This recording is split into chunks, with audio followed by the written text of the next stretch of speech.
আরে এই শয়তান ওঠ! এই তোকে কতদিন বলেছি বই খুলে রেখে ঘুমাবি না?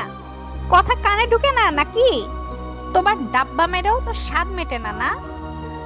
বই খুলে ঘুমাইলে সব পড়া ভূতে পড়ে যায়, বুঝলি? গবেট কথাকার। শালা, বেঁচে থাকতেই পড়ি নাই, আমাকে তো ভূতে ধরছে, মরার পরে ভূত হয়ে পড়তে বসবো। যত সব, মায়েদের অত্যাচারে আর থাকাই যাবে না। এই পড়াশোনা দেখছি মরার পরেও পিছু ছাড়লো না। বেঁচে থাকতে পড়াশোনার জন্য নিজের মায়ের ঝাড়ি খেতাম, এখন সেই পড়াশোনার জন্য সবার মায়ের ঝাড়ি খাচ্ছি।